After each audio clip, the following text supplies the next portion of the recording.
The defense moved on from just text messages and talking about freak-offs. They dug into jealousy, family dynamics, and Cassie's affair with Kid Cudi. They did still talk about freak-offs, and when they showed a text message of her saying that she loved freak-offs, she clarified that loving freak-offs were just words at that point. What started out as a celebrity trial has now turned into something no one expected.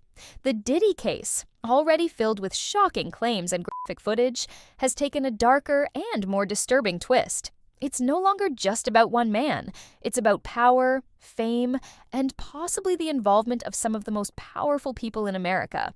That's right. Names like Barack Obama and Bill Clinton have come up in this courtroom drama, and people are stunned.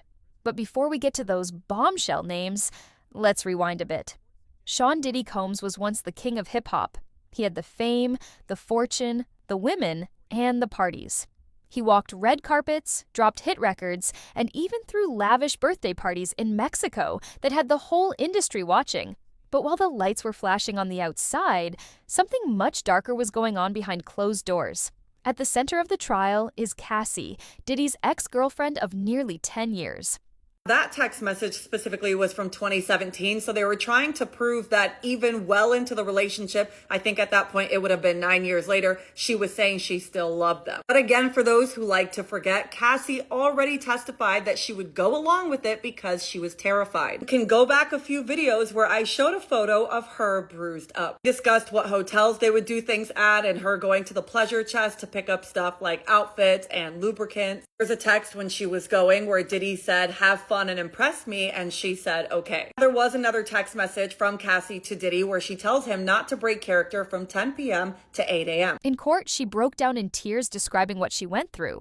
She said she was forced into disturbing acts to please Diddy.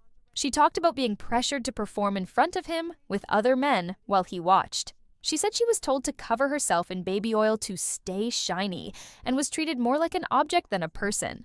So I was in the courtroom where this trial is taking place, and I was sitting right behind Cassie Ventura's husband, and I watched him as he sort of glared at Sean Combs at times, at the family, especially during the period of time where the prosecution showed photos of 13 men, different races, predominantly black men. These are all men that Cassie was able to identify in terms of names sometimes. And then there were the tapes. That's what shocked the jury most. Real footage showing Cassie and others doing things no one should ever be forced to do.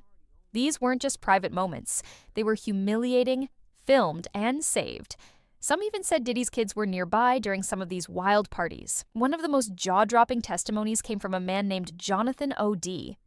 You probably don't recognize his name right away, but back in 2018, he made headlines for storming into Trump's golf club in Florida and opening fire.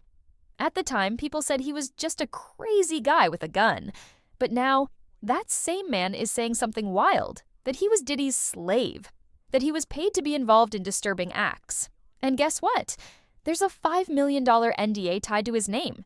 You don't pay someone that kind of money unless there's something serious to hide. In court, he's being taken seriously. He's not just seen as a disturbed man anymore.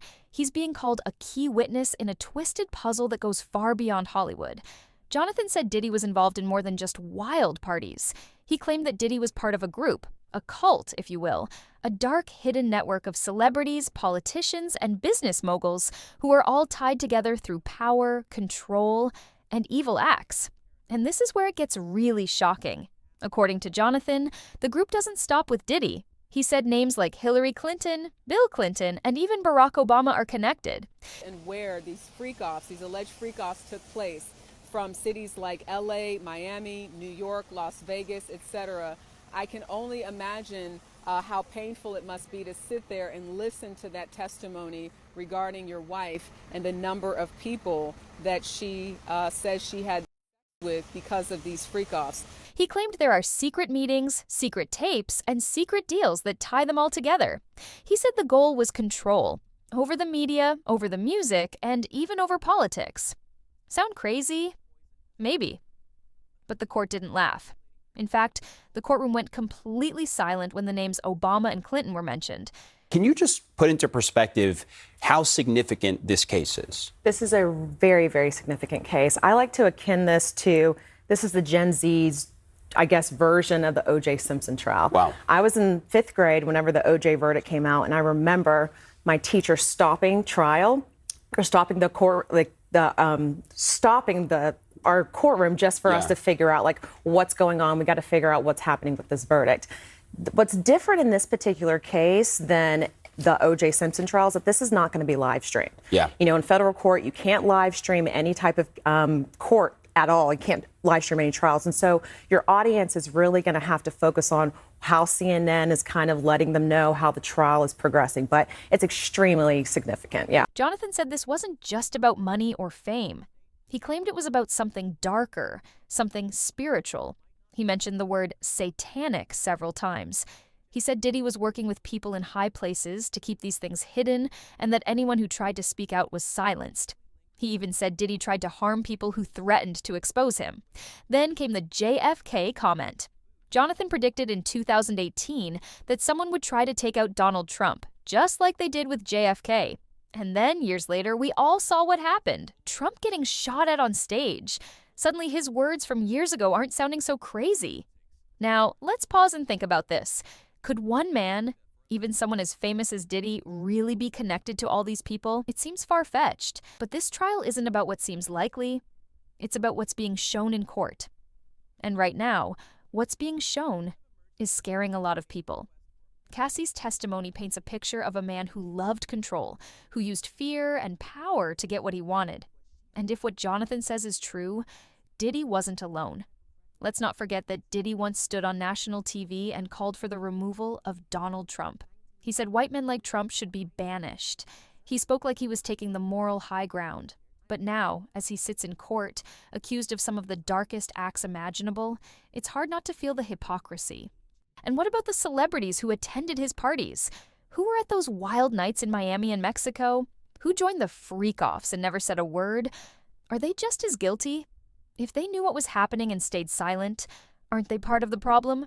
Some believe this trial is just the beginning, that if the truth really comes out, it could take down a lot of famous names. And not just in Hollywood, but in Washington too. Now, to be clear, no one has proven that Obama or Clinton took part in anything illegal. But their names being mentioned in connection to a trial like this is enough to shake the public. Why are they even being mentioned at all?